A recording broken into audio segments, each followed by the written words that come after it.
This is the first lecture on the topic of incentives and motivation. The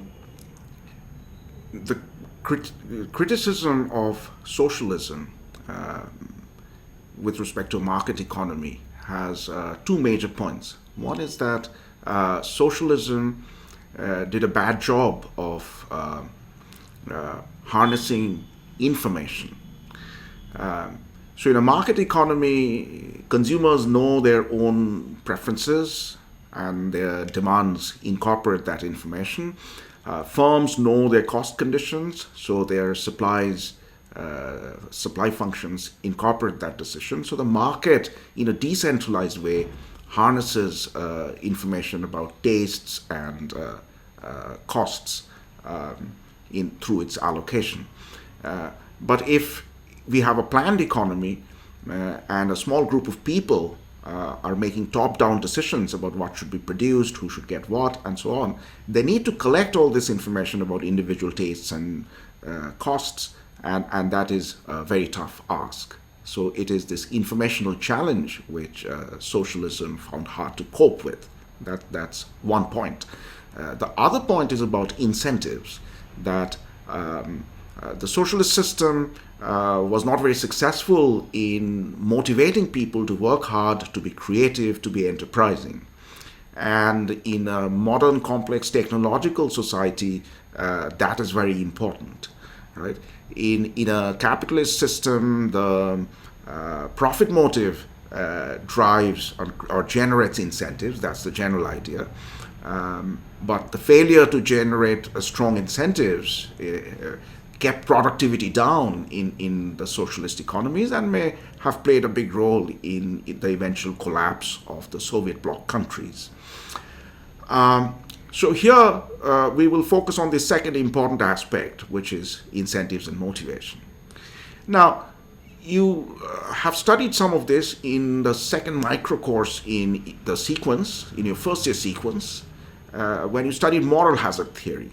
Right? So let me briefly summarize what you learned when you were going through that. The basic fundamental problem is that the agent's effort plays an important role in determining how much value or how much output is created. But the agent's effort is unobservable. So if the agent shirks or undersupplies effort, it is difficult to spot that and to penalize the agent for that. So what is the solution? The solution, in broad outline, the solution is that contracts have to give the agent sufficient stake in the outcome. So you cannot directly observe effort, but performance or output is at least a noisy signal of effort. And so instead of flat payments, the contracts have to give the agent some share of output, some stake in the output, so that the agent internalizes the need to be more productive. Now, there is a solution, there's a way to give full incentives to the agent, which is to make the agent a residual claimant, meaning that the principal gets a flat payment and any extra output that the agent creates through his effort goes 100% to the agent. At the margin, the agent gets 100% of any extra output.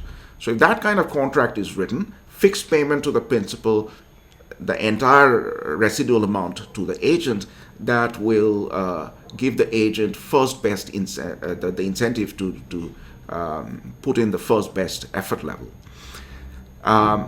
Nevertheless, that doesn't always happen, both in reality and in theory. For example, take the case of farming.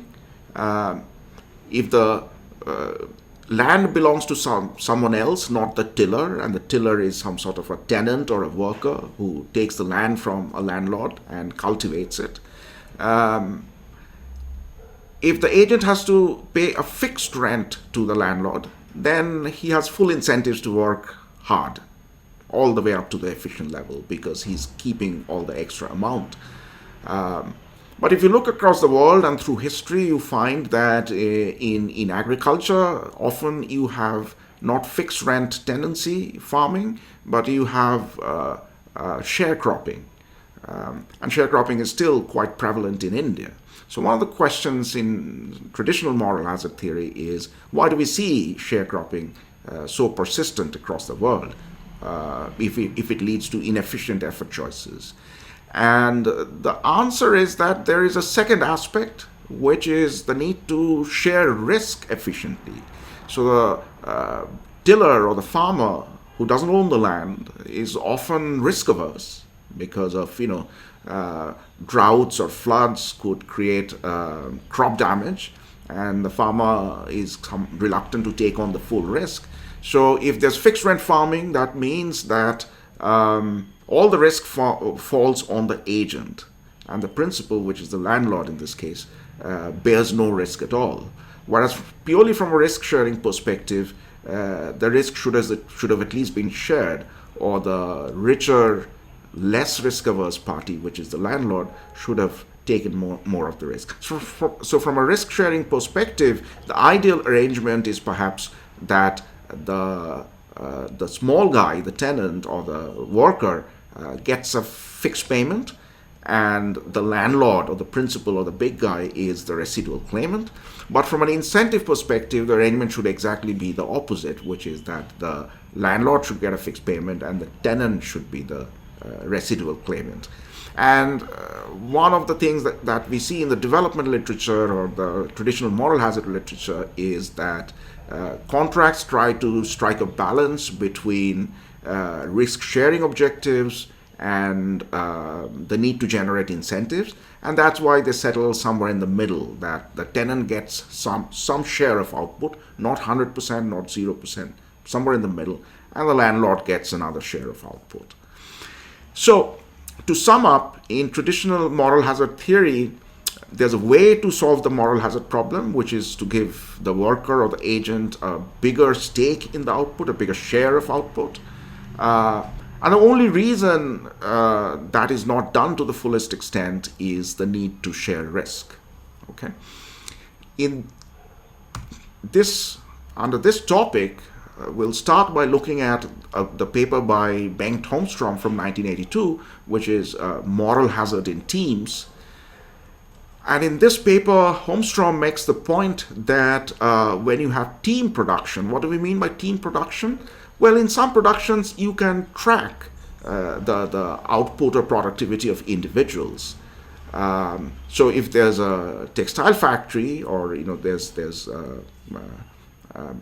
garments are being stitched together, individual output is trackable, right? How many shirts has one worker made? That is observable. But take the case of a pharmaceutical company running an R&D division where they're trying to come up with, let's say, a new vaccine for COVID or something. At the end of the day, either the vaccine is discovered or not. And if there's a failure, if the R&D team doesn't come up with an effective vaccine, you don't know who to blame or who worked how hard, and how blame or credit ought to be shared within the team. So Holmstrom's point in this paper is that if you have team production of this sort, then entirely new factors and considerations come in with respect to moral hazard, right? How to solve moral hazard problem in teams is very different from how to solve it for individual production. N members, they're indexed from I through N, I being the index, who jointly produce some output. The effort of team member I is EI, but this is unobservable. The team member I privately chooses this. Other team members or some supervisor or courts are not able to observe EI. So you cannot write a contract based on EI. That's the idea. So if a member chooses the effort level EI, there's a cost to that. The cost may be monetary, may be non-monetary, but it's measured in money equivalent, and the cost is given by this quadratic function, right? We could have taken a general convex cost function and all the general points would still go through. This just makes the algebra easy. Now the team has a production function which is a function of everybody's effort choice. And we'll take a particularly simple form of this production function, right? It's a function of the sum of efforts of all the team members times some productivity parameter theta. So if theta is high for the same effort choices, the team is more productive. This particular functional form, first of all, makes life simple, but it also allows us to see more clearly what is going on in the model. So I'll say more about that, right? The general results don't depend on this very simple and stark additive form of the production function, but there's a reason for it, which I'll try to spell out as we go along.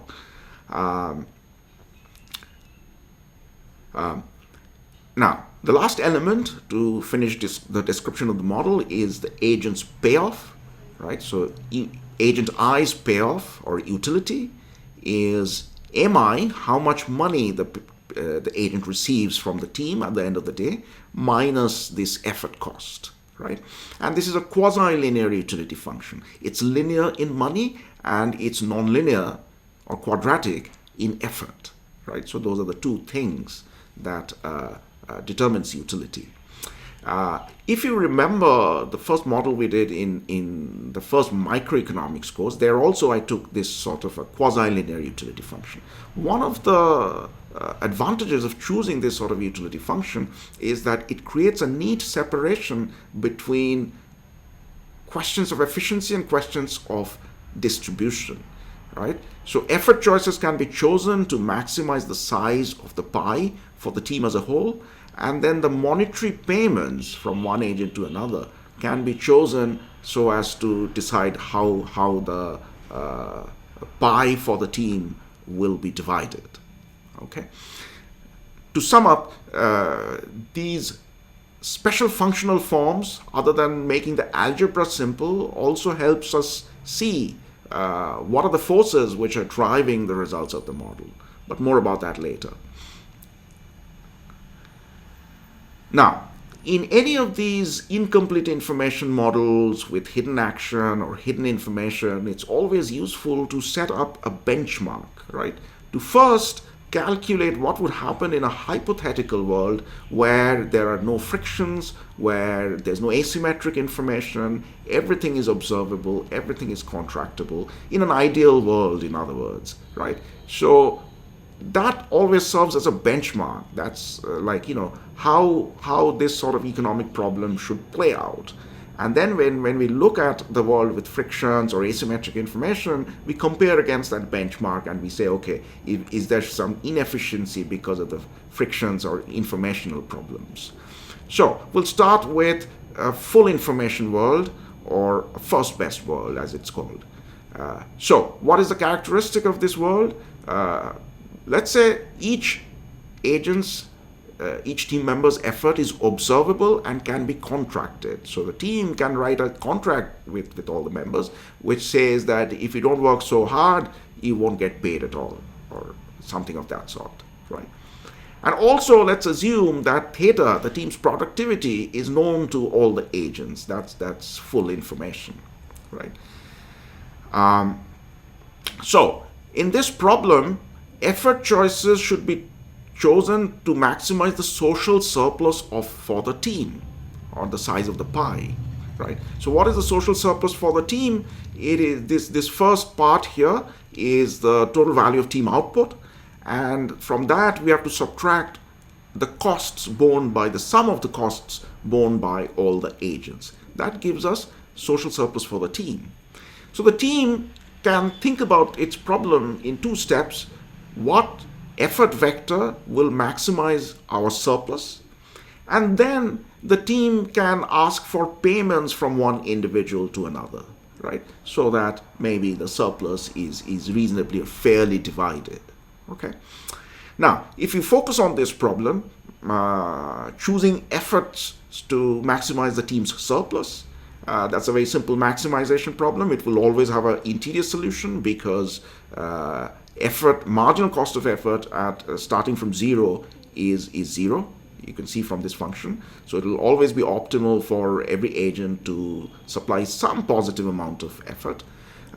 So given an interior solution, we can write down our first order conditions where the derivatives of this social surplus with respect to each effort level is equal to zero. So when you do that, you get this expression and you do the little algebra to solve it. So this EI hat is team member I's optimal effort choice or first best effort choice in a world without frictions or informational asymmetries. This is the effort that will end up getting chosen, right? And it's given by the simple formula team productivity divided by that agent's cost parameter. So for the sake of efficiency, it may be optimal for some agents to work harder than others. If an agent has a low cost of effort, that agent should work harder. Another agent who has a high cost of effort should, for the sake of efficiency, be asked to work less hard. Now, you might say that, how is that fair? Again, the agent who has worked harder may be given a bigger share of the pie by the team, a bigger share of output, and the agent who has put in less effort may be given a smaller share, and that may make their net payoffs more equal. So that's our benchmark, and the important thing is to keep in mind this expression, that ideally this is how hard team member I should work, theta divided by lambda I. So now let's get to the more interesting problem where we drop this assumption that it's full information. And so we are back to the sort of main variant of the model that we are interested in, where effort choices are not observable and therefore not contractable. Okay. And we further assume that this team is like a workers' cooperative. There's no outside party like an owner of the firm who can either add funds from outside or who can take away some of the value of production, right? The significance of that assumption is the resource constraints we have written down at the bottom of these slides. So I'll get to that in a moment. Now, the team can formulate a contract between themselves, which says that if team production is Y, then team member I will get this share of that, will get this amount given by this function Si of Y. So that's the conditional payment of the ith team member, right? It's conditional on how much the team produces.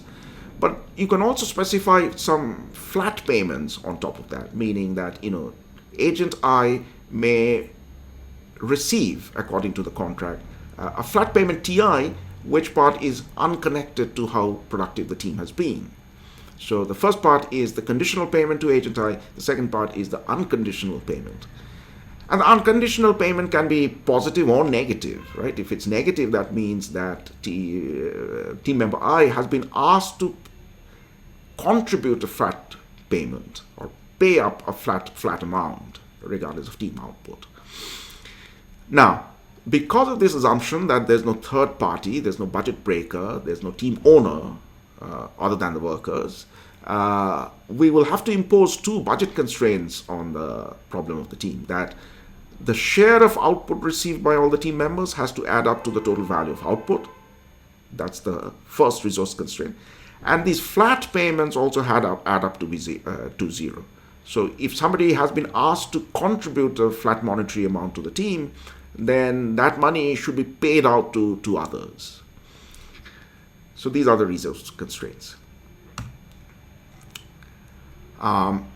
Now, it so happens that without loss of generality, we can take this function to be of the linear or proportional form.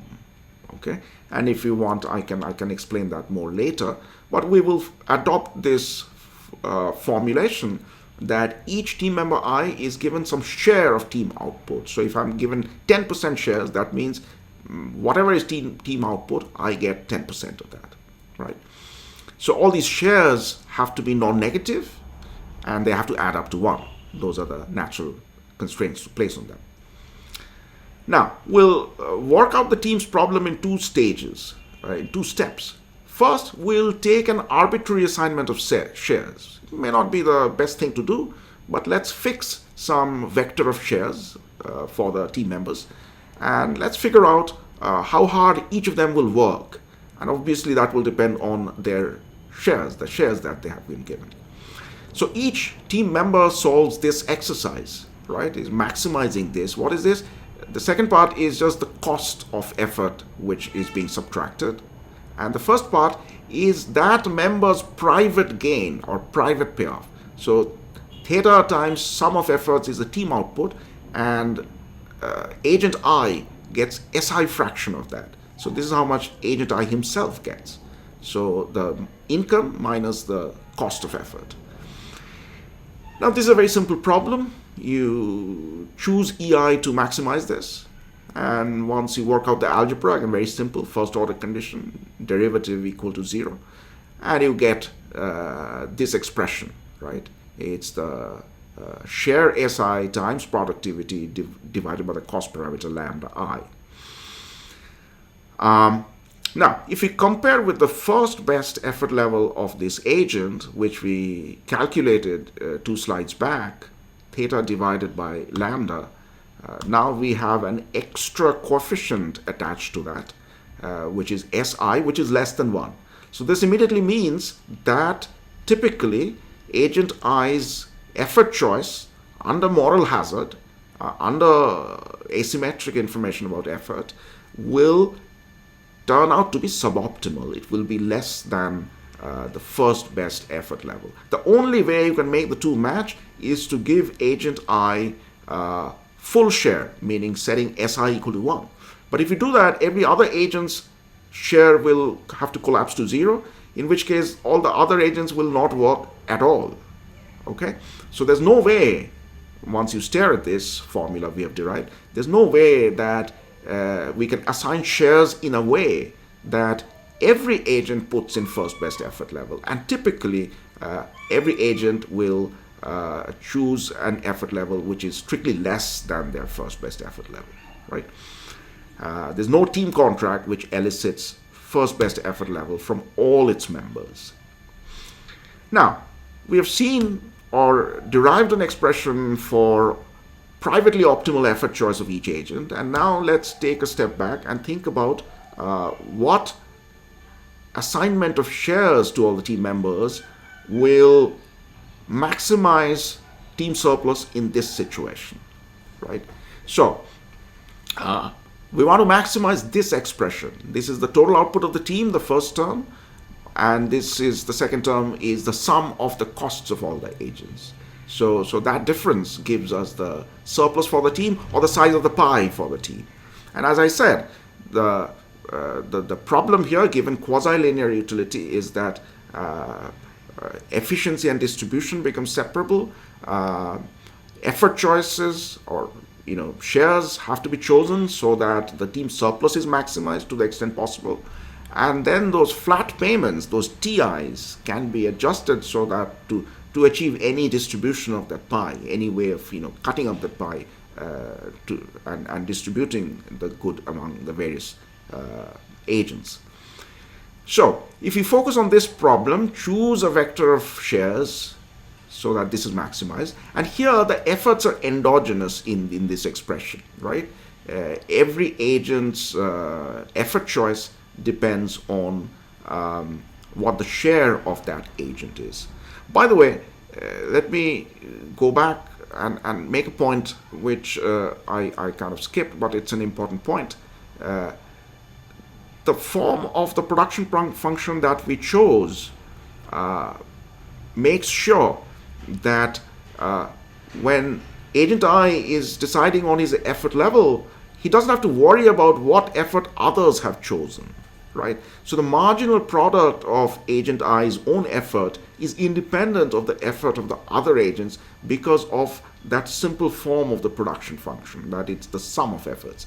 If we had a Cobb-Douglas kind of production function, like if it's the product of efforts, then there would be a lot more interdependence, right? Then agent I has to worry about how hard others are working in order to determine how hard he should work. Here, he doesn't have to do that. And that, first of all, simplifies life and lets us see the point more clearly. So, returning to, this is the surplus maximization problem for the team. And the constraint here is, of course, that, the shares have to add up to 1. And this is a simple constraint maximization problem. So here's our Lagrangian for that. The Lagrangian multiplier is mu. Attached to it is the constraint function, 1 minus sum of shares equal to 0. Now, if you maximize this, that means you have to set the derivative with respect to each SI, each share. The derivative of the Lagrangian with respect to each SI has to be set equal to 0. And that gives you this equation, right? From the first term, you will have theta times EI prime of SI coming from here. And from the second, you have the half, and this coefficient 2 will cancel out when you take the derivative. And you have lambda I times differentiating this first gives us EI, and then by the chain rule, you get EI prime. Okay, so you get this. Now, this equation can be further simplified because we had solved the individual response functions, effort response functions. As a function of the share that has been given to team member I, how much effort does it put in? We know that function already. We have calculated it here. So we can substitute this function into the first order condition that we just derived. So do that substitution, and you end up with an equation like this. Okay. Now, this is not the final step of the solution, right? We are trying to find optimal vector of shares. It's not the final step because the Lagrangian multiplier is still sitting here, and we need to get rid of that and express everything in terms of the parameters of the model. But that's easy to do. From this line, we can sum across all i's, I going from 1 to n. And when you sum up the 1 minus si term, from the 1 you get n because you're adding n times, and the sum of all the si's is equal to 1. So that's where the n minus 1 comes from, right? So once we do a summation of both sides, I going from 1 to n, mu turns out to have this expression, right? And then we can replace it back here, and that gives us an expression for the optimal shares, right? So star, SI star represents the optimal share, which will maximize the surplus for the team. And that takes this form. Okay? Now, let's think about a special case, which is the symmetric case, where the cost parameters, there's no differences between the team members in terms of cost of effort, right? So each of the lambdas is equal to the same value, some lambda. So if you use that in the expression that we have just derived, okay, you get the result that the optimal shares ought to be the same. So each agent should get 1/nth of the team output. So let's try to understand the intuition for that result quickly. What is the intuition?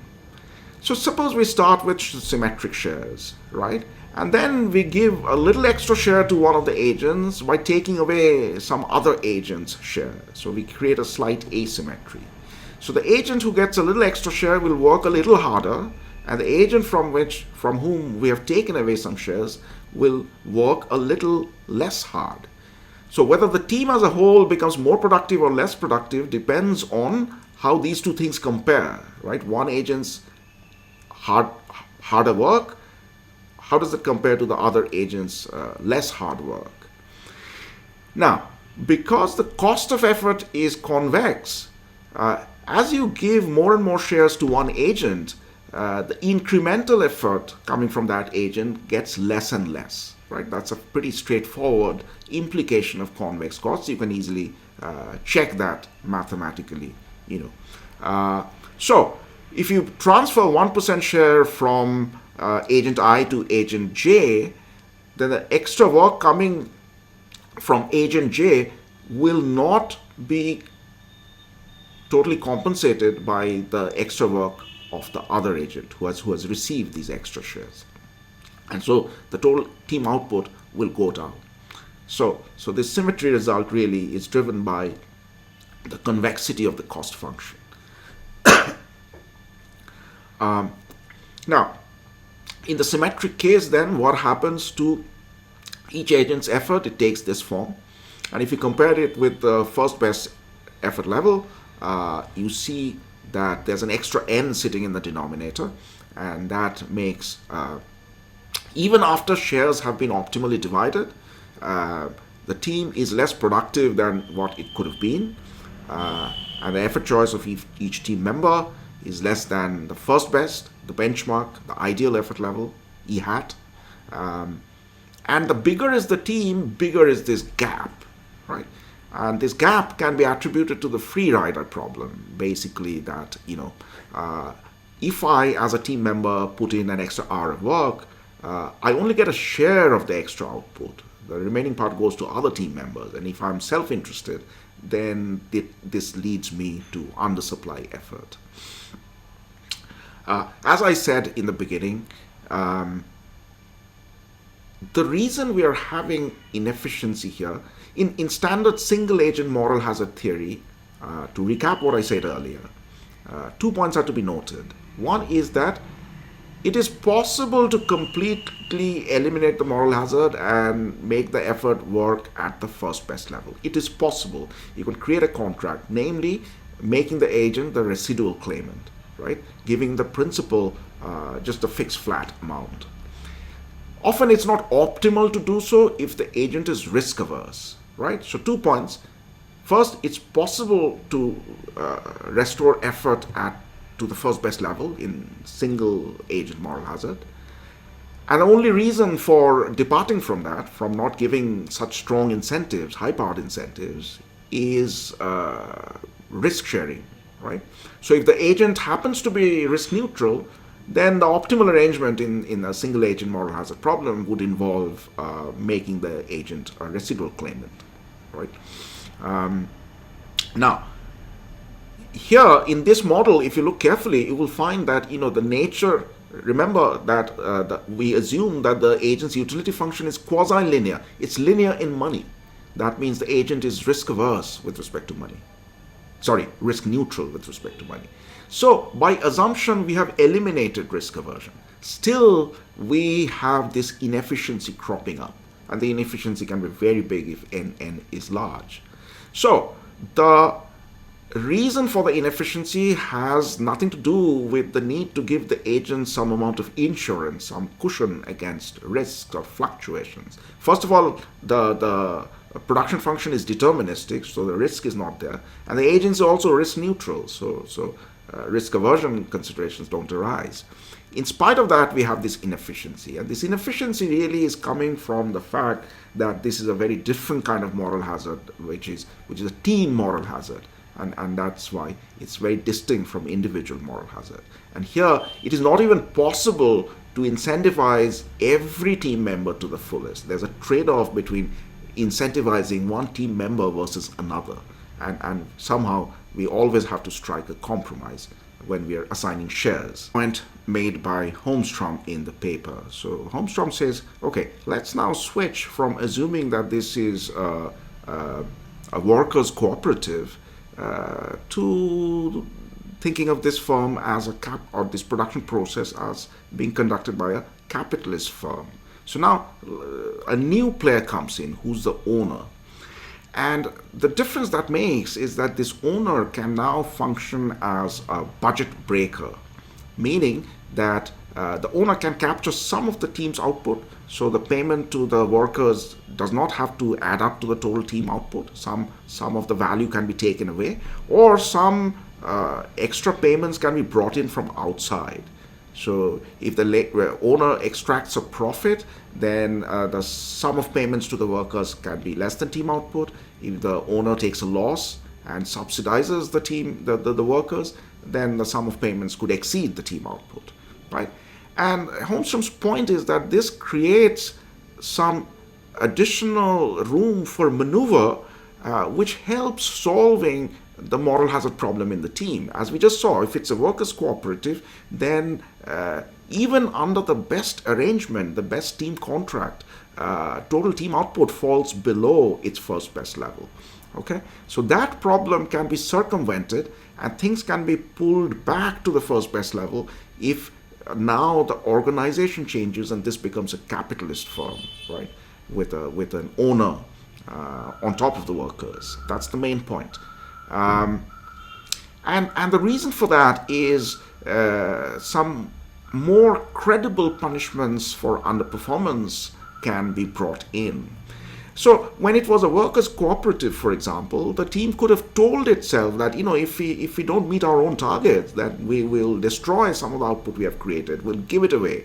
But it won't be credible because at the end of the day, they will collectively get together and renegotiate that or move away from that. They'll say, let bygones be bygones. Why throw away stuff, right? Let's still divide it up amongst ourselves. Whereas if it's in a capitalist firm and the contract says that in the case of underperformance, the payments to the workers will be slashed and it will be given to the owner will not agree to a renegotiation. So that becomes more credible when we have a capitalist firm. I'll come to the other points later. Let me move on and show you how exactly this can be achieved. So suppose now we have a group contract of the following form, that the team production target is set at this level. So remember, E hat is the efficient effort level the first best effort level. So if everybody supplies that effort level, total team output is given by this. And the contract says that each worker will be given 1/nth share of this, which is to say this amount, if the team target is met. If it's exceeded, no extra payments, right? But if it's met or exceeded, they'll get this amount. But if there's even the slightest shortfall, they will get zero, right? So there's a drastic penalty for not meeting the team target. If the team as a whole falls below this, then the entire value of production goes to the owner and each worker gets nothing at all, right? Suppose that is the team contract, okay? It's not very hard to see that in that case, and now suppose workers go away and choose their individual effort levels to maximize their self-interest, right? It's not very hard to see that in that case, one Nash equilibrium of the game is that each worker chooses an effort level E hat, right, which is the first best effort level. Why is that? Well, suppose I'm one of the workers, and I assume that all my fellow team members are choosing E hat, okay? How much should I choose? What is my best response? Well, there's no point for me to choose more than E hat because then we'll exceed the team target and I don't get any extra benefits for that. If I choose less than E hat, even slightly less, then I'll get zero because the team target won't be met, right? So really, the optimal choice boils down to choosing either E hat or zero, okay? Now, if I choose E hat, I'll get this. I'll get 1/nth of the team's total surplus, yes, under first best arrangement, and that's a strictly positive number. Whereas if I choose zero, I get a payoff of zero, right? And so choosing E hat would be better than choosing zero strictly if I expect my fellow team members to be also choosing E hat. So this profile of choices, everyone chooses the first best level, is indeed a Nash equilibrium. There may be other Nash equilibria. For example, everybody chooses zero, sometimes could be a Nash equilibrium. So it may not be a unique Nash equilibrium, but it is always one Nash equilibrium under this team arrangement, under this team contract. And that's how you get efficiency restored. The general idea is that now the owner, who's a budget breaker, can credibly impose a penalty on the team for not meeting the target, and that will generate strong enough incentives for the team to meet the target. Right. So bottom line is that without the budget breaker in the cooperative workers' cooperative form, we saw that inefficiency and undersupply of effort below E hat is inevitable. And now, once we have changed the nature of the firm, the organization of the firm, brought in an owner from the outside, now it is possible to eliminate that inefficiency and restore effort levels to first best levels. Now, there's one aspect of this construction which you might object to. You might say that, look, the model is too simple and too stylized. The production function is completely deterministic, right? What if there's a bit of a random element that even if everybody chooses E hat, because of some random shock, the output may fall a little bit below the target, and then everybody is supposed to get 0, so that's a big concern. Well, it turns out that, and that's there in the paper, so if you're interested in checking out the details, you can look there. If you extend the model to allow for some randomness in the production function, for example, there's some randomness in the realization of theta, maybe a small amount of randomness even, then still one can create an approximation of this thing, which will still work and will be efficient. Let me show that to you, sort of.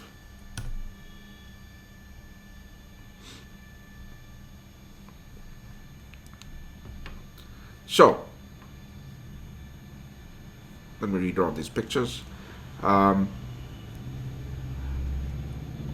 we have no randomness, theta is deterministic.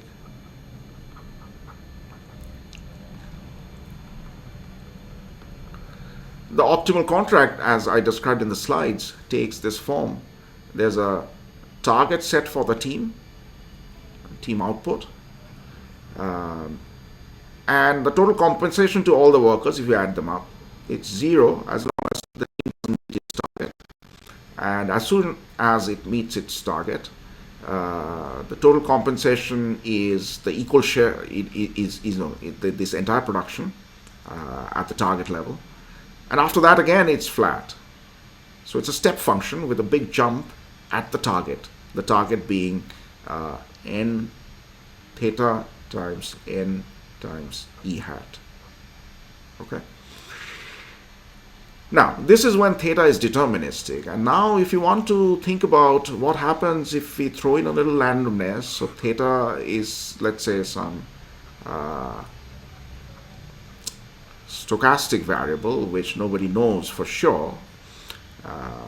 Maybe it's almost deterministic, but it's not a single point distribution.